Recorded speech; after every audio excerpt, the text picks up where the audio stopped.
Hey, that's pretty bad.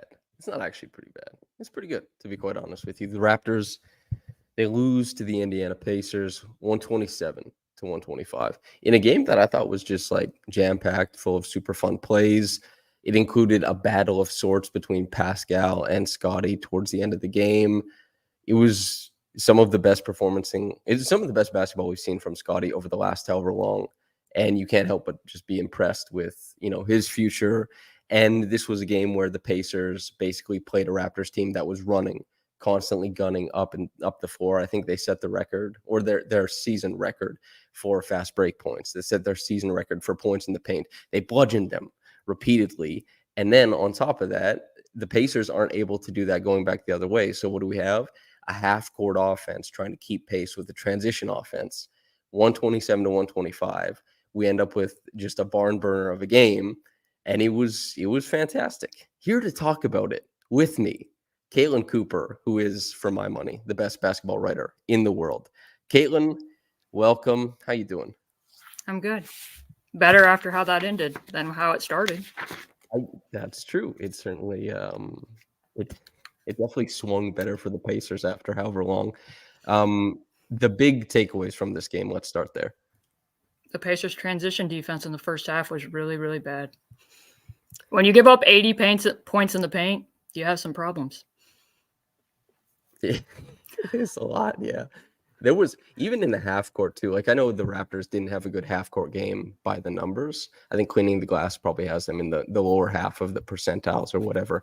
But I think that it was like, you don't want it to come down to just transition defense, but there was a couple times, I think the best play to exemplify this was PASCAL, who was guilty of some things in this game, certainly defensively, but went to force Barnes to pick up the dribble. Mm-hmm. And Obi saw that as an opportunity, just like, oh, PASCAL's picking him up from the side, coming full speed. And then he just peeled away, and Scotty just dribbled right down the middle and dunked in like pseudo transition. It wasn't even the coast-to-coast stuff. It was also just Scotty doing like Sabonis things that I remember, of bringing it up the left side of the floor and just going in, creating space with contact into really quick handoffs as well that got them downhill. So you got to see the full experience of the Pacers defense and what it's looked like lately, up until the last 6 or so minutes, and what Ben Shepard was able to do at the end of the game. Let's talk about the last 6 or so minutes. It includes a hellacious block by Scotty, and like a mind-numbing pull-up that he was able to hit where his toe was on the line, unfortunately. And also 2 turnovers, one off of his foot, with PASCAL guarding him, one after just like a quick one pass away swing to him above the break to Tyrese. And PASCAL obviously came through. I think he had IQ on him, goes left to the baseline, hits that wrong-footed push shot off the bank shot. Just terrific basketball. What did you make of the end of the game? I guess I haven't really talked to you about this, but the PASCAL and Tyrese two-man game really has been kind of non-existent good portion of the season because, for one, they've only played like 180 minutes together so far since Tyrese was traded. So they really haven't had that much time to experiment with it. But Tyrese has only set like 4 total screens for Tyrese has only set 4 total screens for Siakam since that trade happened. So in part because Tyrese isn't a super physical screener, sometimes you can just push him away from those actions, and they just haven't really looked at inverted stuff for PASCAL that much. And in the reverse, a lot of times PASCAL's being guarded by the best person on the floor. So if he comes and screens for Tyrese, you're just getting like a tough wing defender switched onto him. So to see them go to that and get some tough baskets for Siakam, and then also like the really bad play by RJ Barrett to come loose from Tyrese on that post up. That was a bad defensive miscue by him. And then the big key one where PASCAL gets the screen from Tyrese out of the empty side, and RJ looked over his shoulder, thought the screen was coming, looked over his shoulder at Tyrese, and then gave up the drive to Siakam, which ended up being the big basket. So that was what was the key takeaway from the Pacers side of things, that the two of them were actually involved not only in screening actions, but really playing off of each other's gravity. So I know what Toronto's defense has been here lately, but it still matters for that sake going into the All-Star break that they were able to develop a little bit of chemistry between the two of them. Were you surprised at the lack of, because it's kind of odd you talk about like the 2-man actions and the Pacers not really going off into PASCAL plus Tyrese, but we also have on the other side there's supposed to be a dynamic duo the other way in Scottie plus IQ. They don't go to it very often, and the chemistry in those I don't think is very fruitful overall either. What did you make of that in this game? Can I ask you a question And about wait, and I promise I won't ask. And my every question won't be, what did you make of that? No, that's fine. I do have a question though. How many teams with Emmanuel Quickley are shading him to his left? Is this becoming a thing? This is something I've been talking about for a while now. I don't know. Are you I didn't want. whispering?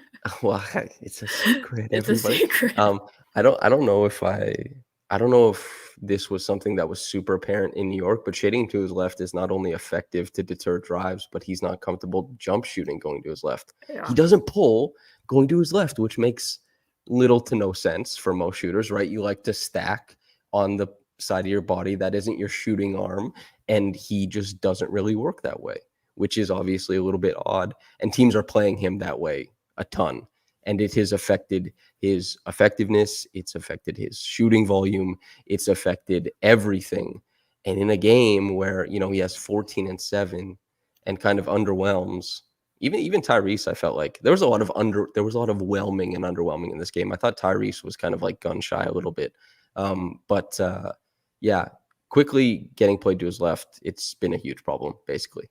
Yeah, the reason I asked that is because Nembhard did that a couple times late. He was picking him up full court, applying some more pressure, and was really jumping that other hand. And it kind of reminds me, I wondered if you were going to say that he doesn't really like to pull up going to his left, and maybe that's something the Patients had keyed in on, because it reminds me a little bit, that's how Malcolm Brogdon was.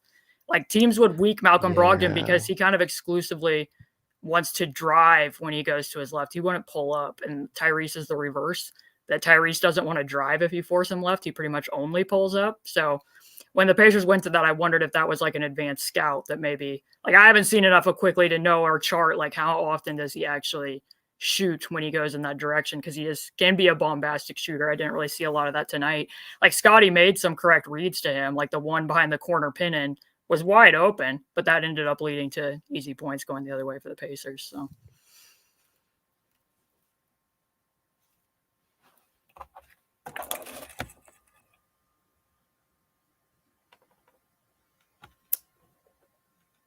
Uh-oh. Are you frozen or am I frozen?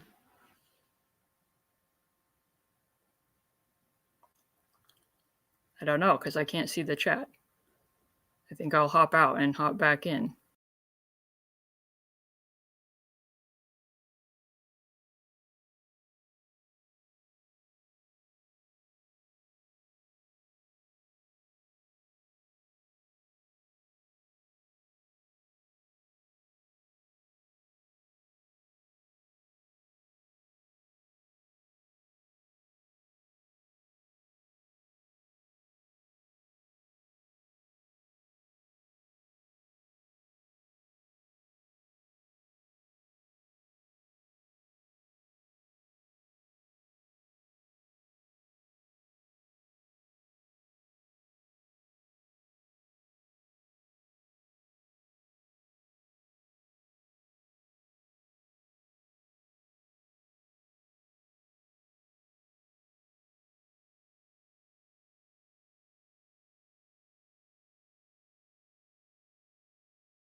everybody.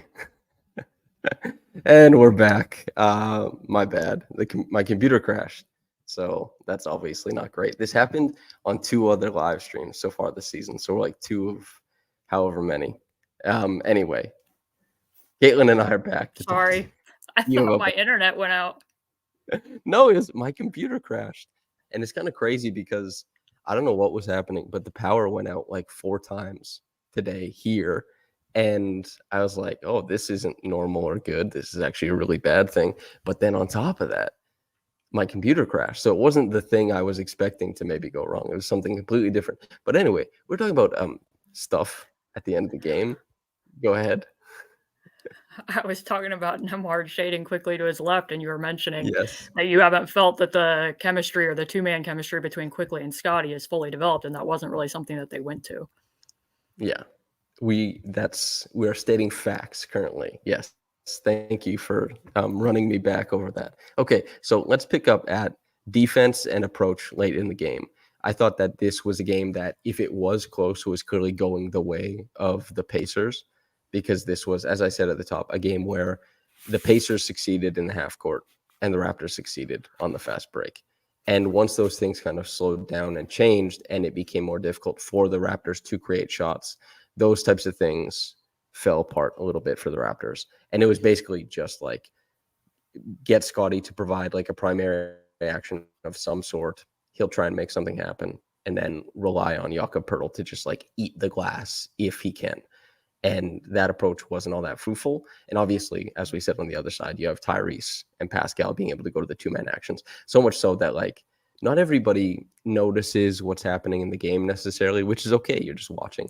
But a lot of people are like, why is Quickly guarding PASCAL? And it's like, well, because they initiated a switch and it turned out pretty well. But what do you think this means? Do you take anything away from them finding that synergy against the Raptors? Is this meaningful going forward, do you find? Or would you expect? I think it's meaningful because it hasn't been something that they're going to, and because they're coming off, even both teams are coming off pretty atrocious losses. The Raptors obviously getting wrecked by the Spurs, and the Pacers giving the Hornets their 12th win of the season, to the point where it wasn't a players only meeting, but the players were talking in the locker room after that game in Charlotte and what their defensive process had been and how that loss ended up happening. So for the Pacers to go into the All-Star break and get this win in Toronto, I think it meant something to PASCAL. So it's just kind of a get right win to a degree. I mean, I know that's not super, analysis based, but like from the half court standpoint from the Raptors, some of the stuff in the first half wasn't bad. Like I was getting a little bit perturbed and nervous with how often they were hunting Tyrese early on. Scotty was getting into post-ups pretty easily there. The Pacers weren't setting doubles. Bruce Brown played better for the Toronto Raptors in that first half than he pretty much played for the Pacers during his tenure with the Pacers. Got the cowboy hat on. Yeah, I mean, genuinely, because you could tell, like, I have this saying that I like to say that, the quickest and easiest scouting report on a player is to watch them play against their old team. And it was the reverse. Bruce knew, like, what lineups were out there. I can be very aggressive and get into TJ's driving lanes. This was from a handling standpoint, this was a rough game for TJ McConnell. And that was in part why. Some of it goes, yeah. Did you see my tweet about him? No, I didn't.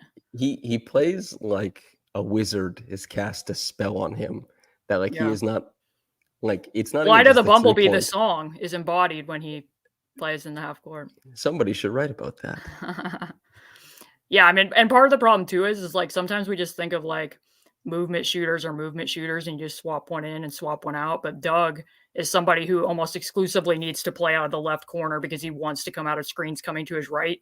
And TJ is somebody who wants to attack the baseline out of pistol with his right hand. So they've been reversing that. So to accommodate Doug, TJ goes to the left side of the floor and dribbles left under the basket, tries the Nash left, which he's capable of. But you could see him a couple times tripping, slipping, not quite having the handle to the same degree. So that's a little bit different because Buddy's a little bit unique in that he would have operated out of the right corner and wants to move to his left as a shooter.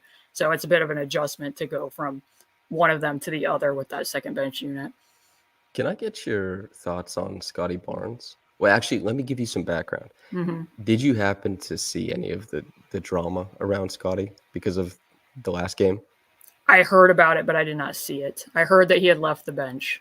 Yeah, so basically Scotty left the bench early with like 3 seconds left, went Anything else about it, it doesn't matter that too much to me. I think typically we over psychoanalyze players, do all that kind of stuff. Reportedly, talks happened, whatever. But so that stuff happens. Everybody's talking about it. He comes out, he balls out, obviously. Yeah. What do you make of Scotty as he's heading over to your neck of the woods, by the way, over to Indiana? After the trade for RJ and quickly happened in the games that I've caught, it seemed like he has at times been passive, for lack of better terms, in terms of finding his shots and what plays he's going to initiate, how aggressive he's going to be with what matchups are in front of him. He was aggressive no matter what was in front of him in this game for the most part, I felt. Especially just, getting a rebound and bringing it up and watching his 4 Pacers aren't getting back and are just lightly reaching at the ball certainly helped him. But again, hunting those mismatches in the post, going after him, using that Euro step against PASCAL late to get to the kind of the off-balance floater. Sorry, you were going to say something. He had an off-kilter pickup, too. Right. It was a cross into the, I love the cross into the wrong way, Euro. That's such a good move. It's you're crossing the opposite way of where you're going. It's such a great mix-up. And, you kind of switch up the feet, and he made that floater over PASCAL. That was a fantastic move. Yeah, so just from the approach standpoint of how aggressive he was looking for his own offense, I felt like it was a shift because I haven't caught them since they've gotten, which Olynyk obviously didn't play in the second half, but I haven't caught them since those 2 trades to really know how all of that's mixed in with Ochayan as well. So, yeah, Scotty, his points per game has been lower. I think a lot of that has to do with, and this was something I was tracking and talking about over the course of the season, but the big boom that Scotty's had as a half-court scorer this season, a lot of it has been tied to just making threes. Because his approach is a dynamic dribble driver was not that much different than in years past. He wasn't navigating help that cleverly. He wasn't always getting downhill. The drive volume wasn't crazy different. It was just if you hit a lot more threes, you're going to get more half-court points. And Scotty, as far as an offensive rebounder, a cutter, and a transition player, is going to find his way to 15, 5, and 5, no matter what, just in the in-betweens. And since the trade, the efficiency, fell. Everything's fallen. The numbers have fallen. Assists go up. Free throw attempts go up. So he's kind of been forcing himself into that role. And on some games, he's really smashed the over, in a game like tonight. A game against the Bulls. And some games he's really struggled to find his volume and find where he fits in the offense. It's all part of a changing role, of course, and taking over possessions that PASCAL used to take. And tonight I thought he was awesome, super aggressive. 0 for 4 from 3. It didn't matter at all. Brandon Lee asks, and I have thoughts on this, I guess, how was it not an offensive foul on Nembhard at the end? Andrew basically body checked Scotty, LOL. I don't think it was actually all that. I think now this might sound crazy, but I think Scotty's he's embellishing a lot there. There's a really big difference between those 2 guys. And I know Nembhard's strong, but Nembhard, without a running start, cannot floor Scotty Barnes unless Scotty Barnes wants to be floored. I think that's just, I don't know what you think of that. No, I mean, I'd have to watch it back. There were possessions where early in the game where he got a switch against Nembhard, and Nembhard's very good at guarding with his chest. He stonewalled him in the fourth quarter. Yeah. I mean, he's very good at guarding with his chest. That's probably one of his biggest strengths as a defender, and he can guard up positions, but even then, Scotty was backing him up on a few in the first half. But another thing about him offensively is I've not seen them run that many stacked possessions for Scotty in a row before, and they went to that, three times in a row to start the fourth quarter? And got pretty good plays out of it with him making reads and seeing roll man paths. And most of the time when I've watched, it's been you might see that 3 times in a game, but it's spread out. And, it's the time I brought up to you. It's still when PASCAL was on the team and they switched it and PASCAL's guy helped off. But I've never seen them spam that multiple times in a row. And that might be somewhat speaking to the Pacers defense, but also the process of what Scotty's grown as a pick and roll ball handler and the fact that that's a viable thing. Because not everybody, I think sometimes people just think that stack in and of itself, because there's an extra screener there, that just makes every play better. And you don't want to run that for every pick and roll ball handler because not everyone can make enough advanced reads to actually make the decision out of it. So that was also an adjustment that I haven't necessarily seen unless you tell me differently that's something that they go to a lot with him. No, that is a new thing. And to your point about I know people think like it's an elevated pick and Right. roll. I know some people think of it that way. However, it's not elevated if the other team has 3 good defenders or is really crisp in how they guard that, because the more people, is it easier to score 3-on-3 or 5-on-5? We know the answer to that. The more people you involve in a play, the more the defense can do, not just with like their tools as defenders physically, but with their brains to guard in scheme. And so Stack has like some answers to it that the regular pick and roll doesn't, especially like that's why a lot of stuff becomes empty side. Like what the Raptors or what the Pacers did late is like simplify it. Can they stop you there? But Scottie is a guy who can really take advantage of miscues defensively, can really make quick ones. There was obviously that huge miscue where PASCAL meets him at the 45 and Jakob Poeltl comes around behind everybody and has a wide open layup, which I don't know how that happened, but Scottie as a decision maker, I've been very bullish on this for a very long time. Of course, the 6 turnovers to 8 assists is not a home run by any means, but he's a guy who can really, really impress when another team is botching a coverage. He's a guy who can really, really find the optimal pass on a play as far as that stuff goes. Lumpy Rex 007 is saying ASMR Samson. I'm recording in a big room, so I'm nervous of the echo. Just as a thought. Yeah. His defense. Sorry. They run it more, yes, and like great pickup. I was going to say that his defense was also impressive as far as the range of what he was doing defensively. Oh yeah, big time. Because I mean, and I think that's probably been a trend for the season as a whole.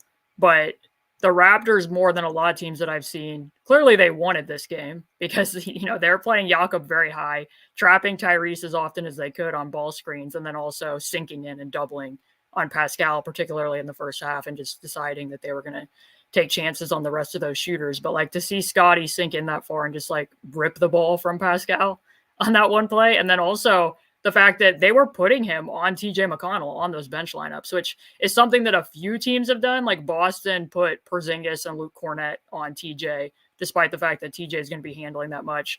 The Clippers put Zubats on TJ, and typically TJ can be like, that's all right. Even if you're going to sag that many feet off of me, I'm still going to be able to turn the corner and get around the edge and potentially get to a reverse layup. But that was effective. Like having him sag off in the way that he was taking angles again, like this was one of the worst games that TJ has played. And some of that had to do with Scottie's defense. And I know that there's been some games this year where he's not probably exactly what you want him to be at the point of attack all the time, in part because he has high hips and doesn't necessarily be able to change direction super quickly with ball handlers. But the fact that he was able to do all of that and transition from those different defensive roles, I thought was pretty big for the Raptors as well.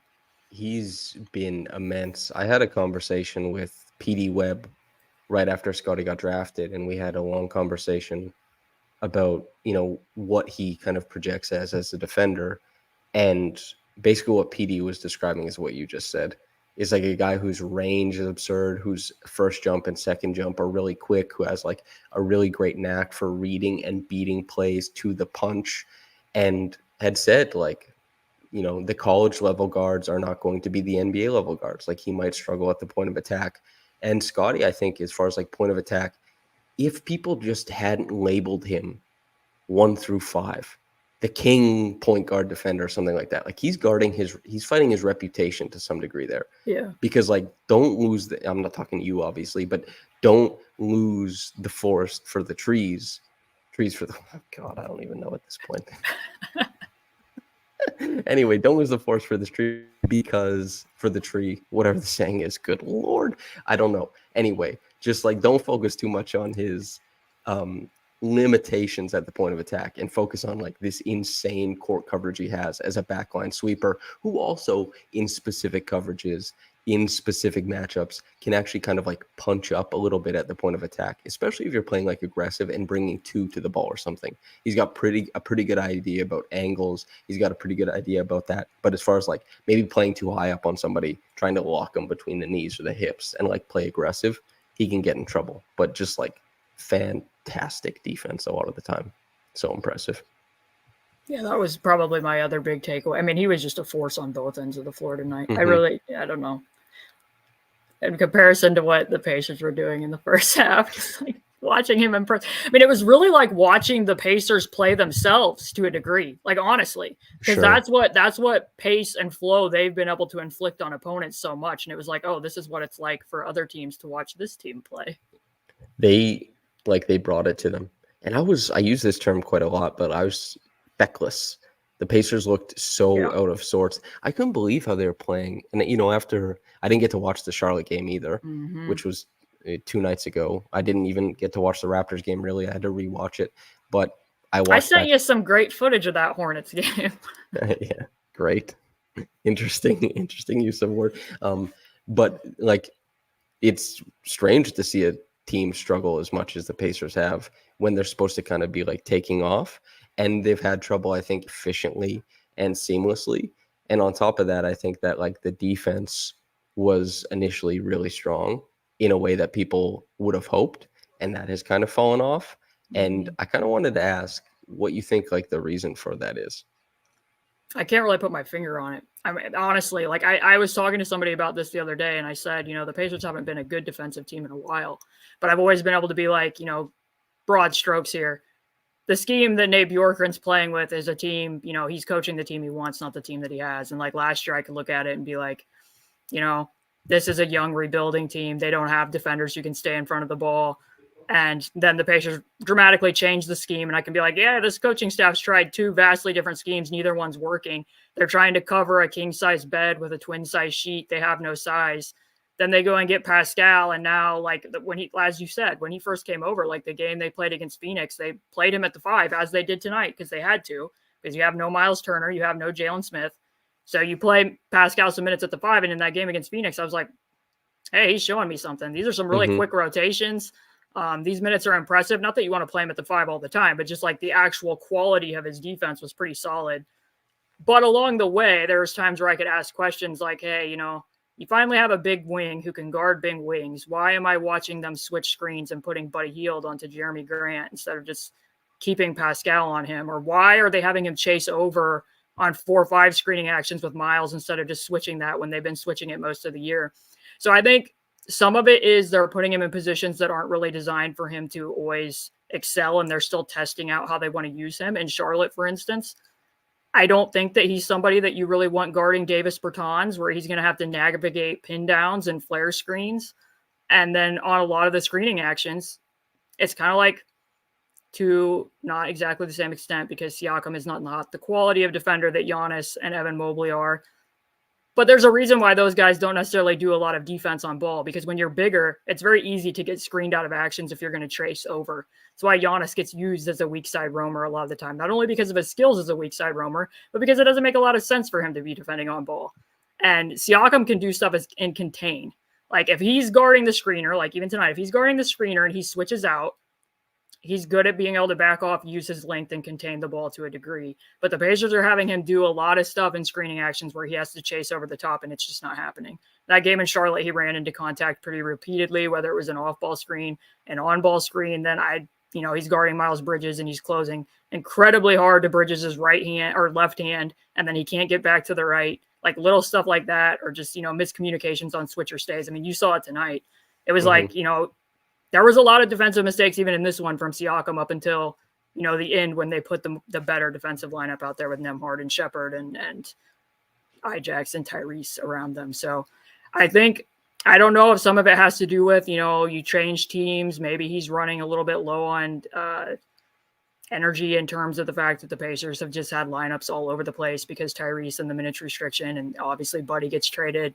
Rotations are different. But yeah, I've watched some of it, and I know that you and I did the podcast together in which I said you pointed out to me that Siakam's defense might have had some slippage before he was traded over here, and I said, yeah, but the bar is cheese. Like I literally, the game before he had been traded, I had watched Nembhard and Buddy Hield guard Lauri Markkanen. I'm like, all he has to do is walk over a piece of cheese. And you said, it's possible that he could get back at that, and he might be able to jump away over cheese. Well, I would say that lately he's barely kind of been stepping over it at times. So they need him. Yeah, they need him to turn it up defensively. But I also think that there's some things that the Pacers could help him do in order to do that. And he did get a couple stops late against Scotty, which is, again, that's more of a role that he's suited toward He's okay. He's been okay in on-ball situations and in containment. I just don't think you want him doing a lot of screen navigation. There's been too much of that. I kind of want to talk about 2 players on each team. For the Pacers, I want to talk about Ben Shepard, who was massive down the stretch. The +8 is meaningful. I don't like plus minus as a cure-all or anything, but I think it's great to give you an idea if you've watched the game, and it's great to give you an idea of to go what to look for in some lineups, like as you watch. If you're watching stuff back, I think it's very useful there. And then on the end, also, of course, Nembhard, because Nembhard is a rock star. And I wish he was a Toronto Raptor, but I suppose that's life. And then I want to talk about RJ Barrett and Bruce Brown. A little bit less on Bruce Brown. If we can start with RJ, what have you thought? I know you've watched like quite a bit of Knicks over the past however many years. RJ as a Raptor has been kind of revelatory. He's like made way better decisions as a passer, way better decisions as a driver, has a resolve and a want to get to the rim, an indomitable will, as it were. I called him a snowplow. What did you make of RJ Barrett and the punch he's provided to the Raptors, not just in this game, but like since becoming a Raptor? Yeah, I mean, I haven't read, I admit I have not read your work on RJ Barrett yet because the Pacers have just been making so many changes that I'm behind in my reading. So I'll just, for anybody who's interested, there's a passing piece for RJ coming up soon, just as a note. And the old one, you don't have to read it. It's like 3 weeks old. I was the first one to write the piece. There's been like 7 variations of the piece since then.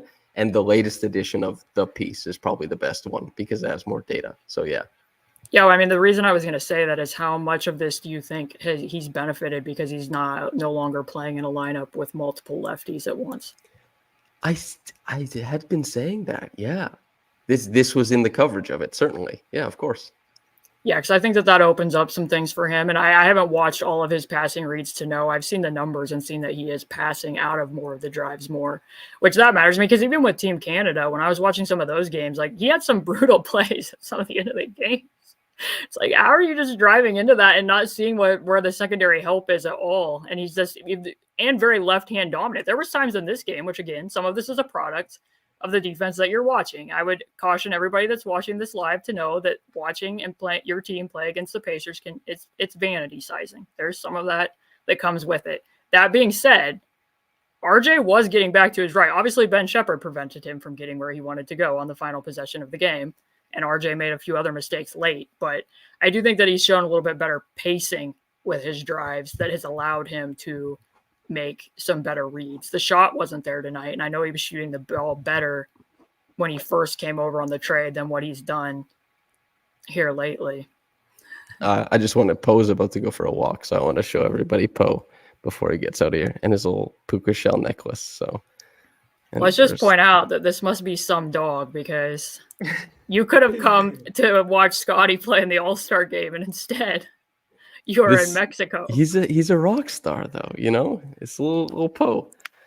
Okay, off he goes. Like one play that did stand out with RJ was the baseline out of bound play, where Nembhard literally had to jump off of the inbound passer practically in a next because Aaron could not stay in front of RJ turning the corner. And I believe RJ was going to his right on that particular play, and Andrew basically had to next off an inbound passer, which is like a crazy thing to do.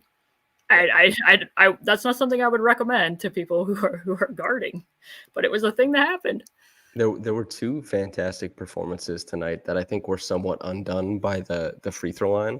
One is Chris Boucher, who played 11 minutes +3, 10 points, 4 boards. He missed the last 2 free throws. That was tough. RJ missing his last 2, going 4 for 8 from the line is a bit tough, but he's 9 of 17, 3 assists, which is kind of low for him. The defense I didn't think was great from him, which has been a bit of a problem.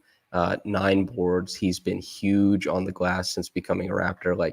And his rim pressure in this game, it was emulated by Scottie elsewhere. That is something that we've seen, of course. But as far as over consistently game to game, sometimes Scottie has it, sometimes he doesn't. He's figuring out, all the attention he's been getting, all that kind of stuff. And RJ, just that driving stuff, if there's not secondary help, he can move mountains out of the way. He'll just plow right through it. So super impressive there. Really wanted to get your thoughts on it. And yeah, so it's His advantage assist percentage is higher as a Raptor than it is as a Knick. He's passing out of more drives. He's reliably creating layups. Wait. Did you count every assist he had with the Knicks? Well, we're at this season, not. Yeah, but still, that's. I mean, I guess maybe it wasn't a massive number, but I have to I have to write the piece still. But yeah, I have both the numbers.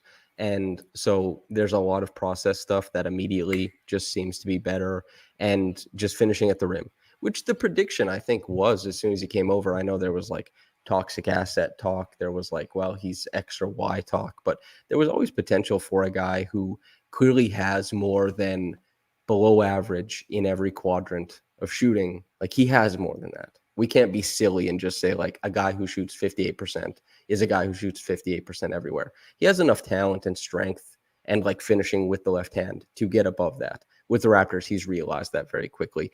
Different driving lanes open up as not the lone lefty on the roster. I guess Thad got traded, so okay, anyway, so that's something that's happening.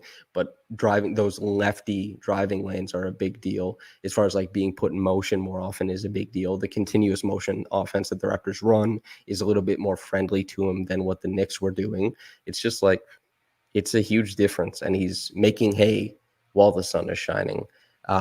We can switch that over to another guy who, I think if he didn't have the kidney stone this season, if he didn't have like the injury stuff, he's electric. And I know people don't think like a second round guard who spent a few years in college is supposed to be like electric. I know Andrew Nembhard's name doesn't have like a sexy amount of appeal next to it, but as far as like young guards who can like knife into the lane, he's like one of the best in the league. He's really unique in that way. He's fantastic. Yeah, you're catching him definitely on the upswing. This might have been the best, most complete game he's played this year. And I know that playing in Toronto means a lot to him, but like the lefty dart, absurd. The manipulation around the Gortat screen to make the kick out pass, also absurd. These are things that I like to point out because he went through a rough stretch about a month ago where he had the kidney stone. And I always want to point out that like any kidney stone's bad, but he also had to have surgery to remove this kidney stone. Like, this took a longer process. Also, he had the hyperextended knee during the in-season tournament, and then he had back issues. And when he came back, I felt, and I don't like player comps, but I will say that for people who like want an idea of how Nembhard manipulates screens, he moves somewhat similarly to Jamal Murray. And that when he comes off of a pick, he automatically squares his hips to the rim because he uses a skip step hesitation and a float dribble. And that requires flexibility in your back and a lot of bend in order to do that. And you could tell when he came back from the back injury, he wasn't even looking to get to that. And it messed with his ball handling quite a bit. So like on off days, he wasn't being able to do some of that. And then he also likes to throw a head dribble. He likes to turn the corner like off a ram screen and throw the ball out into space, which really can mess with the defense a bit in addition to his ability to change speeds. He can play quick when he needs to, and he can play slow in a really wonderful way when he needs to. So you're catching him on the upswing when he's putting all of that back together, and you're seeing it at once. And like, it's interesting because you said that about Tyrese being somewhat passive, and this was like the most that Tyrese has kind of been used as the movement shooter, so to speak, where Nembhard was having to do a lot more of the handling. And I think some of that goes back to Tyrese still dealing with the hamstring injury, but you got to see a little bit more of Nembhard doing some of the pick and roll stuff in addition to what he does defensively. And it was somewhat harmful to the Pacers at times in the first half because you can see the difference when, you know, it's very weird to watch Buddy Hield no longer on this team. Sure.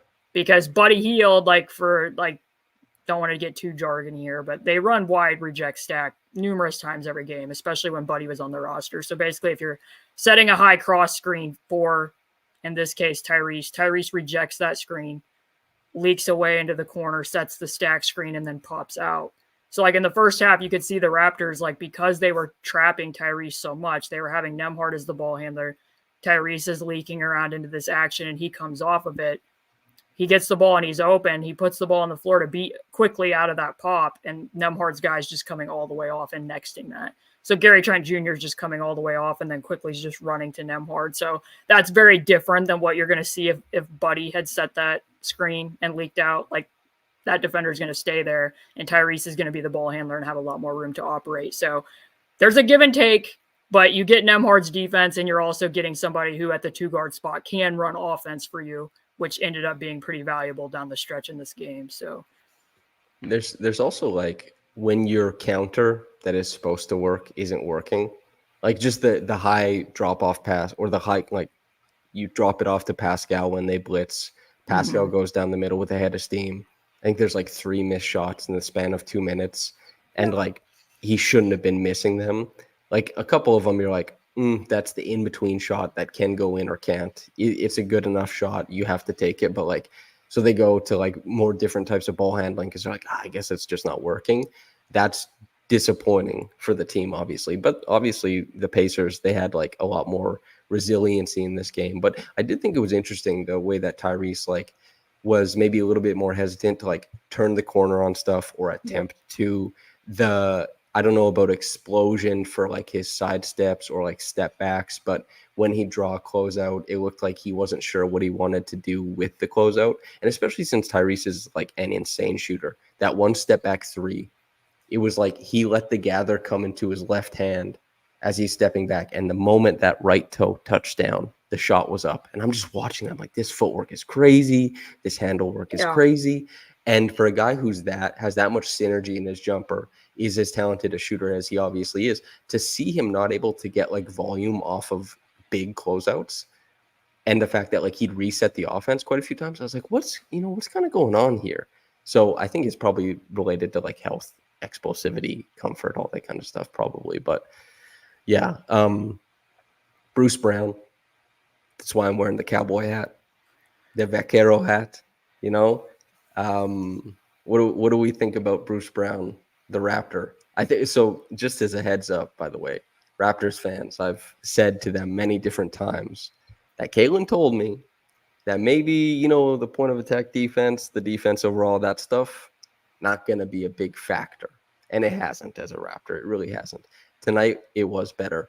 But offensively, I think he found utility quite quickly and did it as a ball handler and as an off-ball guy. What'd you make of his approach, I suppose?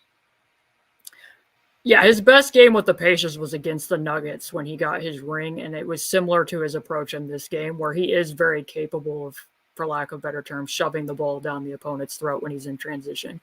He has a good push cross. I think his handle in transition is better than his handle in the half court at times, because he doesn't have to be quite as protective with it. And then, I think that half that he played in the first half was maybe better than anything that he had done for the Pacers, quite frankly. I wouldn't say that he was completely underwhelming. He had decent moments for the Pacers, but his defense wasn't necessarily to the level that I expected it to be. And in this one, like I said, he knew the personnel out there. He knew I can take extra steps off of this guy, or I'm going to help and I'm going to get into the gap, or I'm going to get into the driving lane there and bother things that it looked like he had picked it up a bit from some of the other games that I've seen him play with the Raptors. Like maybe this one meant a little bit more to him. And I think that makes sense for him too, because he has such a keen understanding of the Nuggets and of the Pacers. I've used this comparison before, not really player types necessarily, but like guys like Bruce Brown and Ben Simmons who succeed in all like the nuances of the game, and they really do.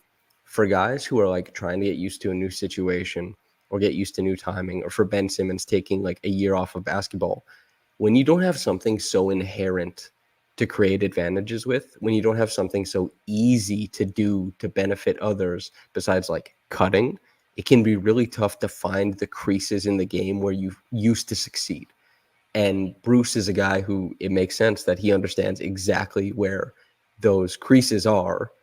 That face cut was so brutal, though. That's just a person being totally asleep and you just cutting like a face cut in that situation. The Raptors weren't even running action.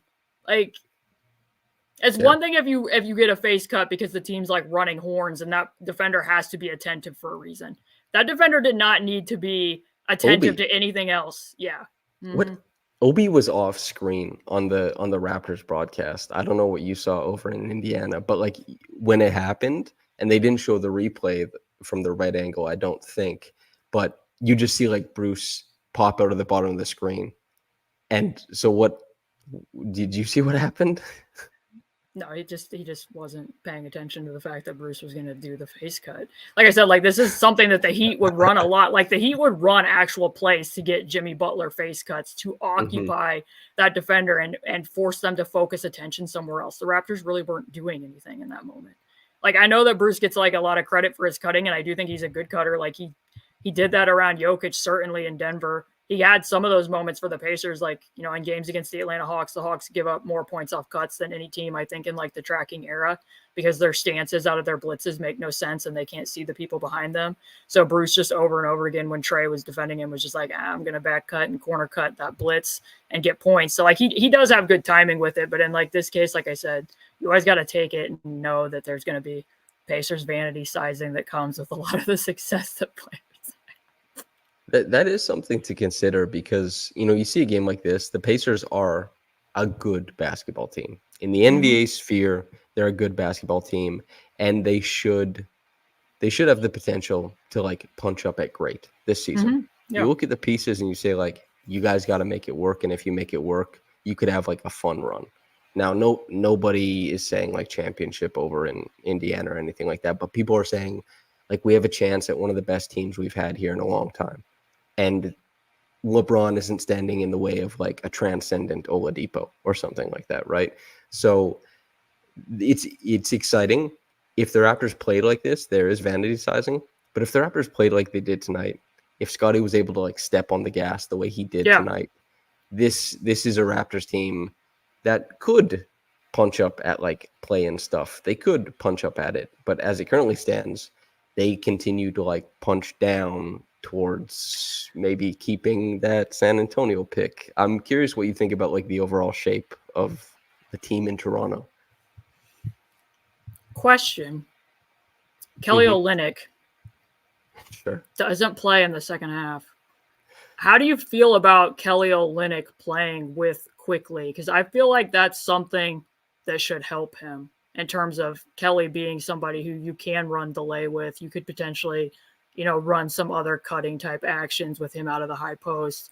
He didn't play. They went to Boucher, which I think was a smart move by Darko, because the Pacers obviously were not rebounding the ball well. And also they had tried to put Oscar out there, and there's no way that Oscar was going to guard a pick and pop. Like basically he can't do a lot in drop coverage other than just drop all the way back to the stanchion, which wasn't going to suit when they made the decision to play the lineup that they did. But I don't know what your thoughts are post-trade with Kelly Olynyk and Agbaji. I haven't been able to catch your opinion of that and how Kelly fits into this Raptors team. I have been of the opinion, I think, that like the first round pick isn't necessarily like for Ochai Agbaji. Not really. Like you could, or just maybe the fact that like you could talk yourself into it being for Kelly as much or more than it is for Ochai. And Kelly, I think, is supposed to be a guy who reads the floor tremendously well, has like a bunch of unique guard adjacent skills at his position, like 4.4 assists in 20 minutes off the bench as a big is pretty gnarly. Like that's awesome. And he can shoot the ball. He's been one of the best like bench bigs in the NBA for some time. He's supposed to come in and I think simplify and like maximize a ton of what the Raptors like to do. Like you look at some of the stuff they succeed at with Pirtle as far as like passing. You reckon like if you put Kelly in those situations, everything should be like multiplied. At least like the purely passing stuff. The screening stuff, like straight up, you know, running two-man actions with IQ, I'm not so sure. But this was a game, or not a game. This is a team that really could use what Kelly brings, from like the veteran presence to the repping Canada. I don't believe that as much as the front office or, you know, the PR will say that, but it's a part of it, I guess. And like re-signing, hopefully on from the team's perspective, a decent deal this summer. Wait, I guess the front office actually admitted that they made a trade because somebody was from Canada? No, but like you can tell they want to play heartstrings when they comment about this stuff. Like they're like this, like they're not saying like, ooh, we traded for the Canadian guy. They're saying like, ooh, we traded for this guy and he's Canadian, you know, like that's kind of how they're doing it. And they're really like hammering that home, right? Like he's home. Even though he's from Kamloops, obviously, but regardless. Ooh, and did you hear? I don't know if you paid attention, but I worked with his sister. I've played basketball with his sister. She's great, Maya. And I also met Kelly when I was at Gonzaga, although I still haven't got to talk to him about it yet because there's no way he'll remember me. So I didn't want to blurt it You out. also won't tell me anything about your time at Gonzaga. It's just like a kid, it's just like a teenager playing basketball. But regardless, so that's like fun stuff. For the people who are here not to listen about basketball, but to listen to me talk about my life. Great hosting. Ugh. Anyway, I expect them to be able to do lots of interesting stuff with Kelly, but I actually thought about it like Kelly is more so a multiplier for Scotty rather than Kelly is a multiplier for IQ, because IQ, if he's going to be anything like more than he is now, because he's a player of substance now for sure, and he's been successful on successful teams, but if they want IQ to be anything, he needs to be able to like make going downhill. He needs to get downhill. He needs to hit shots going downhill. He needs to figure out the extra dribble. He needs to figure out shooting going both directions, all that kind of stuff. Kelly doesn't necessarily facilitate that, I don't find, as much as Jakob does. However, Kelly has like the spacing and like the big stuff that I think could really help elevate and be interesting with Scotty. The reason I asked that is it's a bit curious because I did look through and watch. I don't think I saw Emmanuel quickly throw a lob pass to Mitchell Robinson when he was in New York. About this, yeah. Oh, have you? I don't want to bore your audience with me bringing it up. No. Your perspective on it. I just am, because you're so brilliant, I like saying that I saw a similar thing to you. So go ahead. No, so I mean, because Quickly's so floater dependent, that's what's curious about it, because Tyrese has this really, it's not like James Harden-esque, but his ability to like create indecision with the idea of, will this be a finger roll? Will this be a lob pass? Will it be a skip pass? Is in part what adds some of the punch to his jump passing, because you don't fully know which one of those things he's going to do. So it's interesting to me that when I went through and looked at like, okay, here's how many passes Quickly threw to Mitchell Robinson, and none of them were a lob. That seems a little bit interesting to me that a floater dependent player doesn't quite have that in their bag yet. I always thought that was like one of the coolest and best plays in all of basketball. And I wrote about the floater / lob as kind of like, I don't know how much American football you watch or are familiar with, but like the read option. And then it was pointed out to me by Joe Wolfond is like, yeah, that's cool that you think that's the read option, but the keeper play is literally the exact same like play and physical move as the read option in football. So that's probably the read option. I was like, okay, fine. But it's incredible to me as somebody who, if I go up to shoot a floater, I'm going to shoot the floater. Or if I go up to pass and I'm suddenly like, they back off and I have to make a floater, that's really hard to adjust in air, that like, now I'm shooting. I don't know if I can do that. So I don't know if that's an easy adjustment. And I know Harden made it look like the easiest thing ever to like make that decision in air. And, the flob, Jacob Tarasov says. Also, Momo, just while we read something, says, when the Knicks are good, we're garbage. When we're good, the Knicks are garbage. Yeah, it's the Harry Potter Voldemort thing. Like, neither can live while the other survives, just as a fun little thing. But yeah, Emmanuel does not throw lobs, which is why I've been asked quite a few times by listeners, video watchers, readers, whatever the hell, like, do you think Claxton is a better fit than Jakob? And I'm like, Claxton isn't going to have lobs thrown to him that much. And like Jakob is way better at like keeping passing lanes open on the ground and like using like one dribble, like slide step through, get to the bucket, finish. I think for Quickly, it's not Olynyk, it's not Claxton, it's Jakob. The same way it was Hartenstein, No, that makes sense. Yeah. I just wondered why you thought that he wasn't going to that, or what you thought of his chemistry with Kelly. But can I tell you something funny too? When my computer crashed, I started feeling really stupid about wearing a cowboy hat. Like, super stupid about it. I need to know what you thought of Ben Shepard before we get out of here. I've loved Ben Shepard because I've watched more Indiana since PASCAL went there. Obviously, I'm ramping up to help you with playoff coverage over for the Pacers side of things. Ben Shepard, like, compete level on defense, like good decision making. I was pointing it out to like a leg, not to harp on Haliburton too much, but like Ben Shepard had like the pump, like drop dribble, like, or pound dribble, and then pull. Yes. And he hit. And I was like, and he hit it. And I was like, I love that shot. I was like, why isn't Hallie taking that shot? I was like, why is Ben Shepard like gunning harder than Hallie is? And Ben obviously had a fantastic game. Just for the listeners, the stat line: 3 of 6 from the field, 2 of 4 from downtown, 2 of 2 from the free throw line, 5 boards and a couple big ones, 10 points plus 8 and a steal. Like, he was awesome, man. And that three that he made in the corner when the Raptors trapped PASCAL, and PASCAL had to use a couple negative dribbles, and finally Nembhard was like, hey, I'm going to flash to the middle of this, and then I'm going to act as the pivot point and get it to Ben. That was big as well. Yeah, somebody in my mailbag last month asked me which was my favorite developmental story this year, and I was on with James Boyd from The Athletic, and he picked Aaron Nesmith, and that's a very good pick as well. Aaron's been a fun player this year. You didn't get to see a ton of him tonight since he got injured in the way that he did, but Ben, I think he reminds me a lot of Nembhard in that he gets that game-winning stop, which was what Nembhard did very early in the year last year against Tyler Hero in isolation. And for a team that's very defensive-starved, being able to throw him out there, like I know people pointed out, and they were correct, like there's things that the Pacers miss without Buddy, and they're going to miss without Buddy. But Buddy also isn't going to get you that stop at that end of the game. And so you're able to put Ben in the closing lineup. And then also, like, one of my nerdiest things, I don't know what you're going to think about this, is I really like watching the way that teams scheme closeout techniques. Like, I don't know what the Raptors teach on that. And I have asked one of the coaches for the Pacers, like, what do you want on a closeout? Like, as a team, what are you looking for? And Ben Shepard closes out differently than what I was told, and he closes out differently than anybody else on the team. So I don't know if you were watching him tonight, but he will always close with a very wide base. So he gets as close to the shooter as he can, and he's basically creating an area for a landing space by closing with his legs.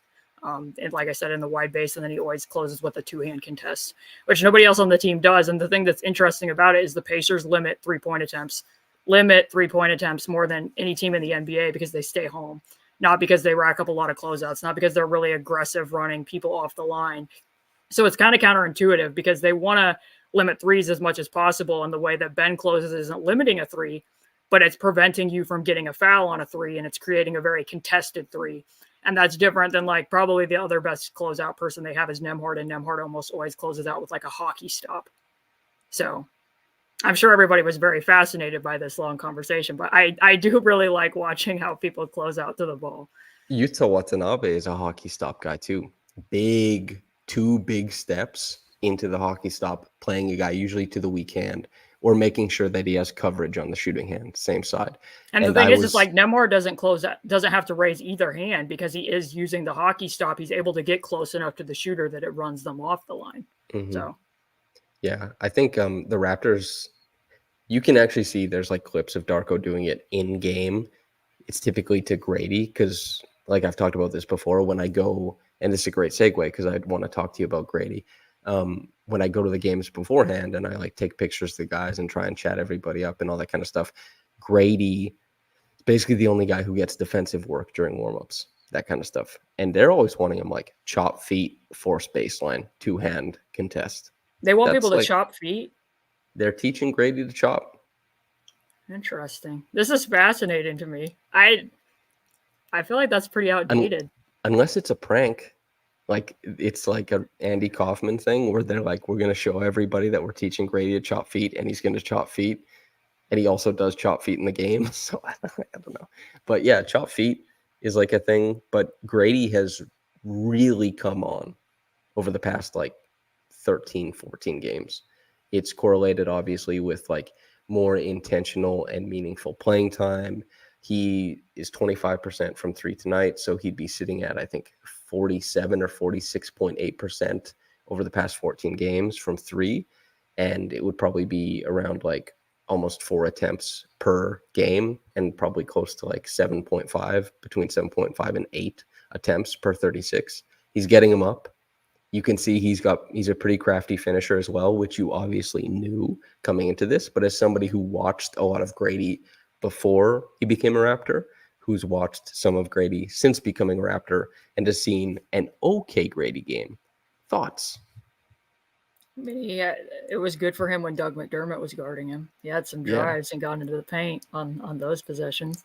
I mean, it always is going to look better when you start making shots, right? Like, are we judging it by the results of the shot or what the process is. I think early on in the season, there was times where I kind of just wanted him to shoot. He was a little bit more drive first than I think that he needed to be in certain situations. Why are we relocating? I felt like I was bending my back to get like low enough because I wanted Poe to be in the shot because people love, animals, and I love Poe. So I want him to be there. But now I'm just kind of want to be comfy. We're an hour in.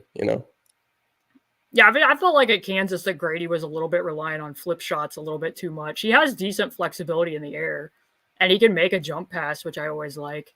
And he's good at finding the opposite chain. But I felt like early on in the season, like conditioning-wise, he wasn't quite where he needed to be. I think that that's improved. And that comes with just playing more NBA minutes, and I'm sure getting reps with the 905 as well. He's on a program. They haven't talked about what's in the program, but they're like we put Grady on the program, as if every player isn't on a program. But I mean, hey. But I did see one of the games that he played here recently where he made a shot out of a baseline out of bound play, moving to the strong side corner. So to see him start making some shots off of movement's also good as well. Was that the play I drew up? I don't know what you're talking about.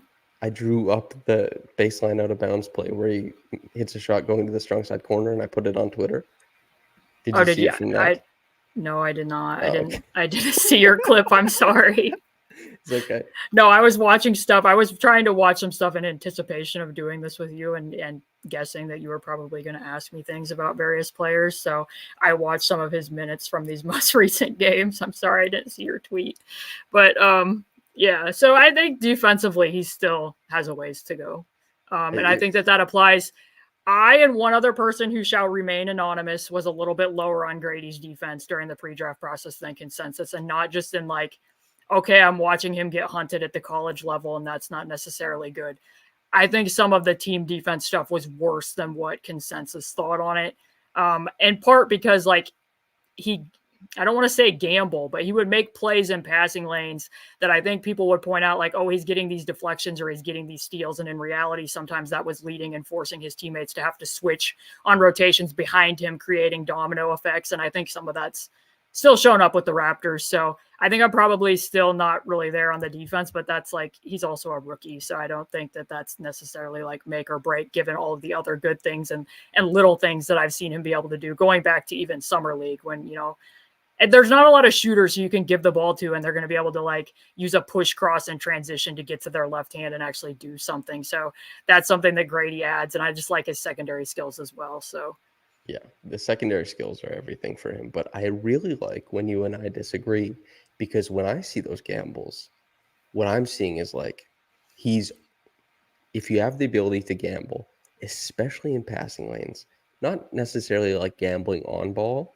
or gambling like you're going to jump a DHO or something like that, but gambling on the weak side and those types of gambles, to me, seems like an awesome identifier because you're really picking up what the offense is trying to do. And maybe I'm an idiot because when I went to Summer League and I watched this first Summer League game and I saw like 6 almost steals, and yes, they put his team in a tough position after he didn't get them, but I was like, he's seeing it, and someday he's going to like make it. And he's going to make them at a higher percentage. And even if he's not making it, he'll probably understand someday, like, okay, I'm not making it as much, but I'm going to be in the vicinity in a more impactful way than some guys, which for a guy like Grady, who still at this point can be hunted, but has like a little bit more size for a movement shooter. And also is a guy who like, yeah, just like the size helps like gum stuff up. I really like that. So it's not fully there. But I think that I tend to favor imperfect action over perfect inaction more so on offense than on defense. Sure. I think some of it might be a pre-rotation in anticipation of what teams are running, but I don't think at Kansas that all of it was. So I will disagree on that one. Noted. Also in chat, Coco says she ordered one of your t-shirts. So hell yeah. I think that the people that are wearing them from Toronto are getting more engagement on their tweets than when I promoted it to begin with. So you're a big deal over here. When you're like, I don't know what I'm gonna do. Everybody, I saw it was like 6 comments on every piece. Everybody's like, have you thought about hiring Caitlin Samson? Have you decided to do this? And I was like, well, I don't have the power to like, I can reach out, I can ask, all this kind of stuff. But I don't I believe this. Like 6 comments on every post. No, seriously, you're huge over here, big in Canada. You're an international superstar. But yeah, the Grady stuff, the secondary skills. That's what Bobby Webster said after they drafted him. They're like, there's like secondary players or like off-ball players. They're like, we considered Grady in a class of his own as far as that stuff goes. A lot of He has really a interesting variety reads. of gathers, and there's not a ton of shooters who are able to do that from the left corner and make that pass midair with their left hand to the opposite 45. And that's something that was like, when I saw him doing that, I'm like, his ability to continue advantage, heck yes. Like that was Yeah. something that I really liked. I don't know if people know, but he was one of the only 4 people that the Pacers gave solo workouts to. So it was just him, Cam Whitmore, Jarris, and Taylor Hendricks. So the Pacers obviously liked him enough to do that. So Cam looks awesome, like awesome. I've seen a few Cam games lately. He's hell I yeah liked for Cam Whitmore Whitmore. a lot. It was just going to be too replicative for the Pacers with Benedict Mathurin. They have too much overlap, I felt. I was going to say something funny as well. Like Grady, the shooting does really have to pop though, because if you're going to talk about a guy who has like size and continues advantage and all that kind of stuff, Dean Wade does that, and he wasn't a lottery pick. The shooting does need to pop for Right. Grady, but he knows that, and it's certainly been trending up. Like decent amount of volume. He was only 1 for 4 tonight, but decent amount of volume. Good stuff lately. His in between process, all the in between stuff has been like rock star stuff for a while now, except when he drove middle, and then because he's kind of like scared of getting too far middle, he was like, I'm gonna option out above the break.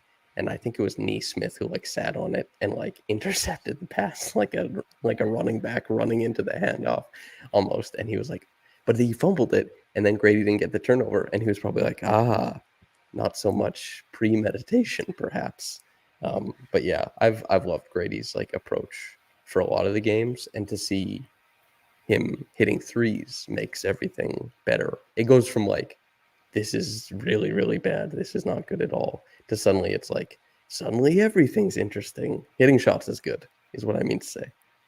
Yeah, I mean, shooting's always a swing skill, but it is going to make the rest of what he does more valuable. Because like I said, at the beginning of the year, I wouldn't say he was a hesitant shooter by any means, but there were possessions where I would watch and I'd be like, that should be a shot. And instead you've put the ball on the floor and you do have these secondary skills, but because you didn't take the shot, what you want to get out of the drive isn't as available. It's kind of like, not that Benedict Mathurin and Grady are remotely similar players, but that's something that Ben has had to come around to, that is a catch and shoot guy.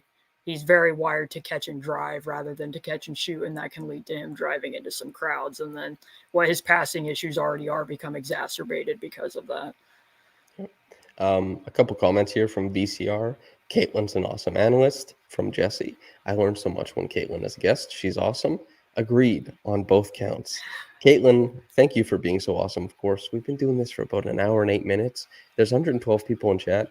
I forgot to ask at the highest concurrent viewers, go like the video, please, people. It's free. It helps promote the stuff afterwards. But Caitlin, is there anything you want to say before we get out of here?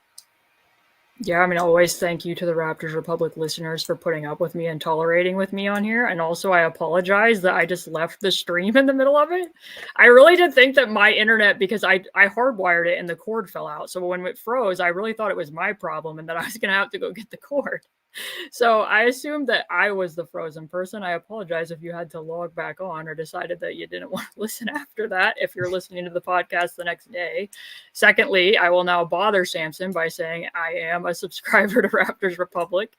And that if you've come to this, if you're somebody who happened to click the link because you saw it earlier in the day and you wanted to hear me talk about the Pacers in the reaction podcast, that Samson's very good at what he does, and I'll keep it brief because he's hiding himself under a hat and he doesn't like compliments, but it matters to me. I'm coming up on the 1-year anniversary of doing my work independently on Patreon, and it's important to be able to support independent writers. So if you want to do that for Samson and Lewis, I would certainly appreciate it and tell you thank you for supporting their work so that I can continue to read it and so that you guys, in my opinion, can get the best coverage of the Toronto Raptors in that market. So I'll leave it at that, Samson. I won't make you squirm around a ton. I feel like, those, it's like Tweety Bird and Sylvester. They were like those guys with the hats that would be with them too. It was like the one guy with like the bowler hat, and then the two guys who always like, they were like unintelligible. They had no way to speak, maybe. I don't know what I'm talking about. To anybody listening, not only will you learn about, the Indiana Pacers if you subscribe to Caitlin's Patreon, but you will learn about basketball in general. And more than, I promise you this, anybody else you read. Basically, everything is just like dripped, drenched, soaked in a bunch of stuff that you, of course, can learn about basketball. Like, you can learn it via the Pacers. I've learned a ton about basketball via the Golden State Warriors, and then it becomes applicable elsewhere. And like Joe V. Rye is like great for learning about that. And you learn about those concepts. And there are so many shared concepts around the NBA that, like, if you watch or subscribe to Caitlin's Patreon, the things you're seeing the Pacers do, you'll start noticing that the Raptors do. And you'll probably say, like, Samson, why didn't you cover this? And I'll tell you this much. It's because I'm not as good at my job as Caitlin is. And if you want the best basketball coverage that is in the not world, true. there is the best basketball analyst sitting across from me thousands of miles away. And her Patreon is well worth the subscription. I pay it. I need to add something to this, though, and say that since I've found out that you don't really read that many basketball articles or listen to NBA podcasts, it doesn't mean quite as much. Because how do you know that other ones aren't better? Because you're not reading them. Do I have to be like Anthony Fantano of like like the internet's busiest like basketball reading nerd to be able to say that I've read stuff over time? Okay. No, it would be funny if I only read your stuff and I was like, nobody else is talking about, Stack. This is incredible. That would be pretty funny. But no, I feel perfectly qualified. I also talk to a lot of people, I listen to a lot of the, I guess, top people, top analysts. Like, listen as in not their podcast, but come on mine. But like, and you're a cut above. You're the best of the best. Does that feel like a podcast, Caitlin? It does, and I'll just say thank you. I think that's probably the best thing to do. Oh yeah. Listeners, I hope you enjoyed the Mexico stream. There will be more of this, hopefully without the big blue screen crashing my computer in the middle, But as far as like, wait, somebody's asking for your Patreon in chat. I'm just gonna put the link in the chat really quick. Everyone bear with me as I click. It's patreon.com/basketball, she wrote, if people just want to go look it up. And I just posted it in the YouTube chat. So everybody can just go click that. But anyway, as I was saying, there's more coverage coming. Trevon will be here. Josh Codenero will be here. Hoop Goose will be here to hang out with Josh. We'll be doing an early look at like college prospects because the Raptors should be in on a lot of those. By the way, Josh is awesome. I really like following him on Twitter. So he is the best. That would be a good podcast. I promise people. He's the best of the best. There's nobody better than Josh except you. I'm choosing now. But he's a scout here. Josh is, yeah, I mean, I don't do what he does. Josh has crossed me over and hit a 3 on me, and you haven't done that, which is a point in his favor. But he's also never taught me anything about basketball, so. I don't think I'll probably ever cross you over and hit a 3 against you, so he's probably always going to have that. Well, noted. And yeah, Trevon and I will be doing a Mexico version of Pull Up Tray, maybe from the beach or something like that. I think that'd be kind of fun. But anyway, one last thing before anyone gets out of here. Like the video, it's free. And yeah, thank you very much, Caitlin. The power just went out, I think. Oh no, good Lord. Okay, end the podcast now. Okay, bye-bye, everybody.